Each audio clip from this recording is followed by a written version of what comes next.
Well, you're up to date with our Project Supercar Killer now, but the car's on the hoist with the wheels off, so I thought this would be a good chance to give you guys a bit of a look around at some of the things you may not have seen for a while in this car. So, let's have a walk around, let's do it.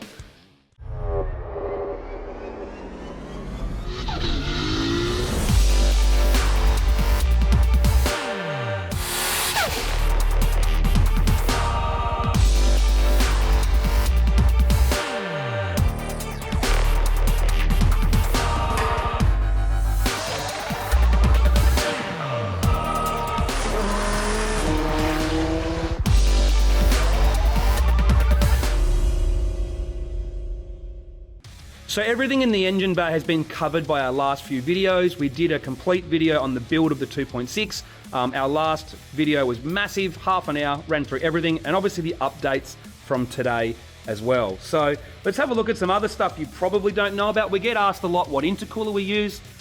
We actually have an HKS 100mm thick bar and plate intercooler. This was on the car when we bought it, and to be honest, this is the old school HKS cooler, and they're awesome. We haven't actually had a reason to change yet.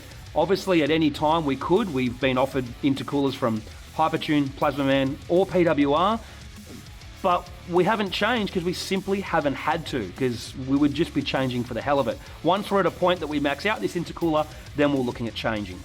So something I get asked a lot is, why do you have the number plates Jet 14? Well, it's a pretty simple story. I have the number plates Jet 200 on my Silvia Time Attack car, and I decided that I didn't want anyone else to have the number plates Jet 14, so I purchased those as well. They were meant to go on an old ute that I had just for the hell of it. But when I bought the GT-R, I essentially flew to Queensland to buy it. I took these plates with me and thought, you know what, I'll just whack them on for now and I'll change them later. 8 years later, still haven't changed them.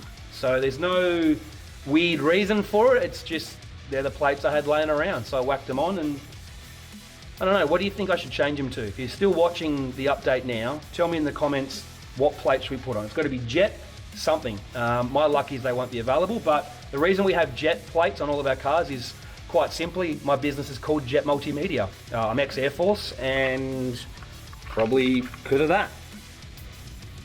If you've been watching our channel for a while, you know that we did R32 GT-R seats, steering wheel, and we had the rear seat re-trimmed in R32 material. Since we put in this Velo race seat, and I've decided I like it, we are now going to be removing the R32 seats completely and the back, and we're going to get the back seats re-trimmed in black to match this, and we've also now added a steering wheel.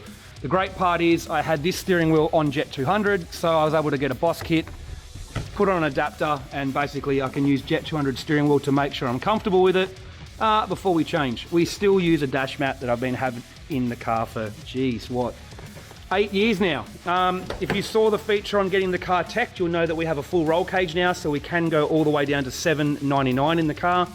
As you can see, it's very tight, very neat, and the car is still completely drivable with the cage in it.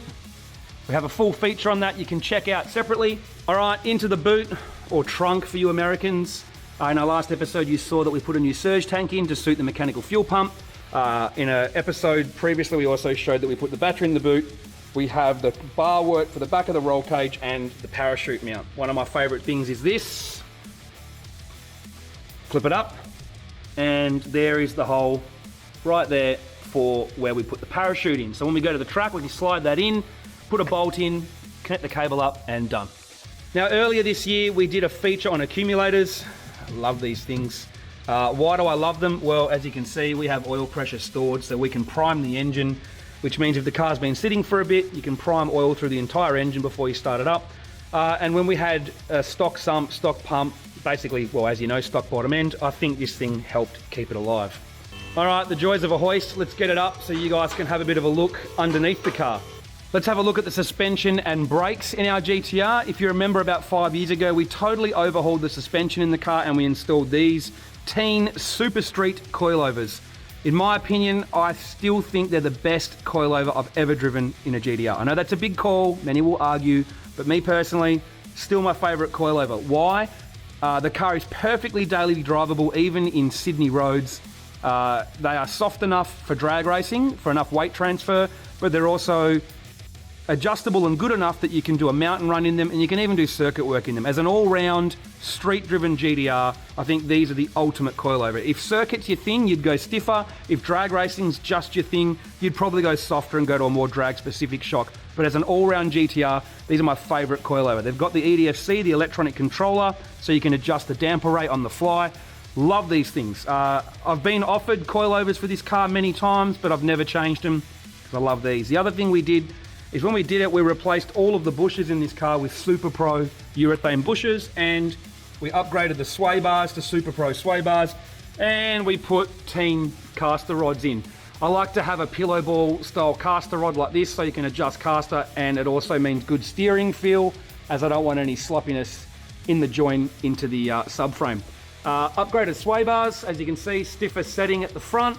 Because we run a soft coilover, I like to have a stiff sway bar. What else did we change in here? Nothing really. All the steering systems all factory, lower arms are factory. Like I said, a few years ago we went and did all the bushes, so this car drove like brand new, and still pretty much does, because obviously it hasn't done a huge amount of kilometers since then. So it still drives pretty perfect. I will say this, if you haven't upgraded the bushes in your car, do it now, because an R32 GT-R with all new bushes in it drives great. The other thing is we have the GK Tech roll center adjuster in there as well. The ride height wear out, probably not essential, but it does help a little bit with suspension geometry. So that's it. That's our front suspension. Brakes, we did a video on testing CC brakes. A lot of people say that the Asian brake kits aren't as good, but we've had no problems. It's worked every time. What pads do we use? We use a Project Mu HC Plus pad. I've been offered and given so many other brake pads. I always end up coming back to buy these bad boys. They work cold, work better hot, and they've just been a great brake pad.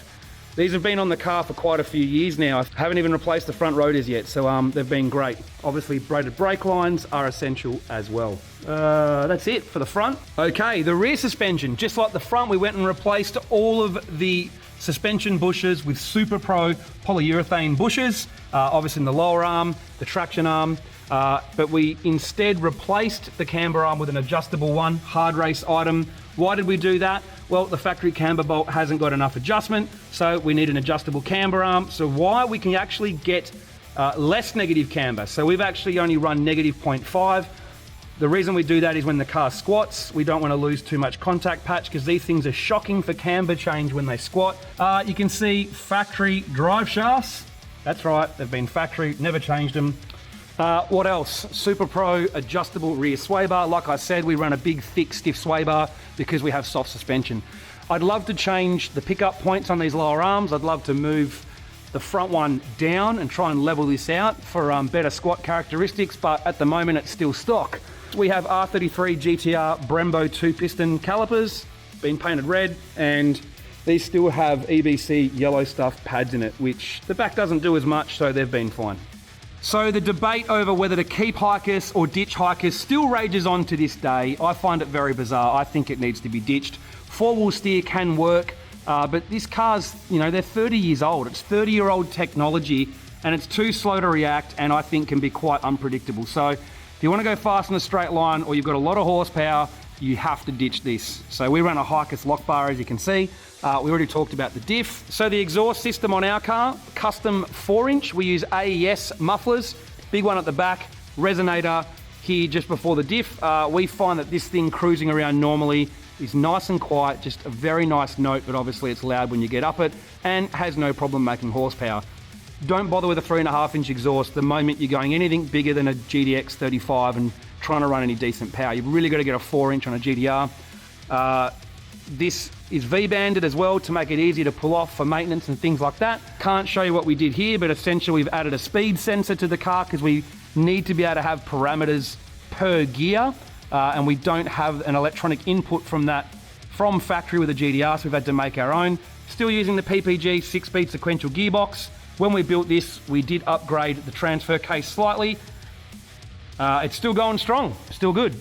This scatter shield is required for drag racing. Very thick, very heavy. I reckon it probably added 10 kilos to the car, to be honest. You can see our fuel lines and also our accumulator lines, -10 accumulator, -10 for the fuel line, and -8 for the return line, and then obviously we got lines for earth and power. Front shaft is factory. I figure while we're here we can take a look at our enlarged sump. You can see the return up here from the catch can. Now there's a lot of lines going on at the front of our car, as you can see. We have lines that go to the remote oil filter. We've got new sensors there that we added from Howtech. There's a T-piece off here that goes to the accumulator. There's a fuel line here that goes to the mechanical pump, and there is a thermostat here for our PWR oil cooler. So there's a lot going on. You can see the Ross trigger kit, the crank trigger you can see up there. And that's about it, really. So there it is, an update and a walk around on our R32 GT-R Project Supercar Killer. What did you think of the vlog style motive garage feature? Let us know in the comments. Would you rather see more done like this, or do you prefer the high production value ones that we do? We think maybe a little bit of both, but tell us what you think and we'll see you next time.